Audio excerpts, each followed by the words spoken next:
السلام عليكم، معكم مجدة من قناة كلشي باي مجدة. مرحبا بكم معايا في فيديو جديد. اليوم جيتكم فكرة مشروع منزلي مربح اللي ممكن تخدموه تخدموه غير في الدار. فكرة اللي جديدة وزوينة ومميزة وسهلة بزاف في التطبيق كما كتشوفوا معايا. بالنسبة للناس اللي كيخدموا ديجا الطرز اولا اللي يلا بغاو يتعلموا الطرز، بغاو افكار شنو ممكن يديروا بهاد الطرزات هادو، فممكن تخدموا الطرز على الطابليات. كما كتشوفوا هنا خدمت طرزة على طابلية ديال المعلمة ديال المدرسة، ديروا فيها اللوغو ديال المؤسسه او السميه او الماده اللي كتقري او اي حاجه بغيتو، اي حاجه عندها علاقه بالدراسه، كتوبه، اي ديسان بغيتو ديروه تقدر تجي اللوغو كما درتو انا في الصدر او في الكميمات او في الجياب، على حسب البلاصه فين بغيتو، على حسب البلاصه اللي بغات المعلمه ديالكم. كما كنوريكم هنا دابا تقدروا ديروا في الجياب، كما ممكن ديروهم حتى للبنيتات الصغار الطابليات ديالهم، اولا حتى الاطباء والفرامليه. يعني ممكن ديروا كاينين بزاف ديال الموديلات اولا بزاف ديال الرشمات اللي ممكن تستعملوهم، مثلا على شكل سنطه ديال الطبيب، على شكل برا، على شكل بزاف ديال الافكار. ممكن تدخلوا البانترست غتلقاو بزاف ديال لي ديسان اللي ممكن اللي عندهم علاقه بالميديسين اللي غتحتاجوا مثلا في الطابليه ديال الطبيبه اولا فرمليه. كما ممكن ديروهم حتى بحال هكا كتوبه اولا ستيلوات اولا اقلام، على حسب الطابليه اللي بغيتو ديروا مثلا المعلمه اولا بنيتات في المدرسه ولا شي حاجه.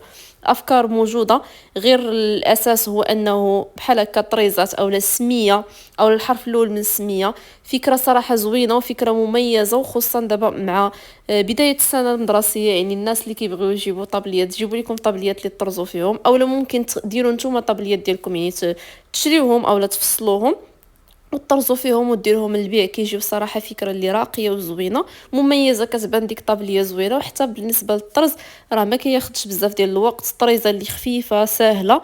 الجيب هو اللي غيعذب شويه بالنسبه للناس اللي كيبغيو خدمه اللي مفينيه ما فيهاش شي ديفو ولا شي حاجه. غضطروا انكم تحلوا الخياطه ديال الجيب، تطرزوا فيه، عاد تعاودوا ترجعوا الجيب لبلاصتو، تخيطوه بلاصتو. ممكن تطرزوا في الجيب هكاك، ولكن غيعذبكم اولا في الخدمه، ثانيا ما غاديش الخدمه مفينيه.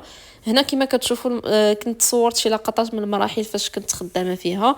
الرشمه ممكن ديروا اي رشمه بغيتو، اولا السميه تكتبوها باليد اولا تكتبوها بيسي وتامبريميوها، المهم على حسب نتوما كيفاش الفكره اللي بغيتو ديروا في الرشمه. وهنايا بديت كنطرز فيها صراحه. الله المعلمه عطاتني حريه في اللوينات، وكيعجبني اصلا نخدم باللوان. هي عطاتني الديسان، قالت لي شنو بغيت ديري ليا، والالوان خدمي اللي بغيتي. داكشي علاش دوك الحروف اختاريت انهم كل حرف يكون في لون. جاو لوينات زوينين، جاو متناسقين، جات الصراحه انيقه وزوينه. وكما قلت لكم فكره ديال المشروع اللي مربح بزاف، ما كياخذش بزاف ديال الوقت، ما غتحتاجوش الماكينه اولا شي حاجه. يعني بالنسبه للناس اللي كيطرزوا باليد راه غير الطرز ديال اليد. لا كليون تجيب لكم الطابليه اولا اللبسه اللي بغيتو ديروا فيها الطرزه. كما ممكن بالنسبه اللي بغاو يكبروا المشروع ديالهم، يعني غيوجدوهم هما واجدين للبيع، اولا تخدموا سيغ كوموند على حساب نتوما كيبغيتو. المهم بغيت غير نعطيكم الفكره، واذا عجبتكم الفكره خليو لي اكبر عدد ديال اللايك. لي كومونتير ديالكم مهمين بالنسبه ليا، ونتلاقاو في الفيديو الجاي ان شاء الله.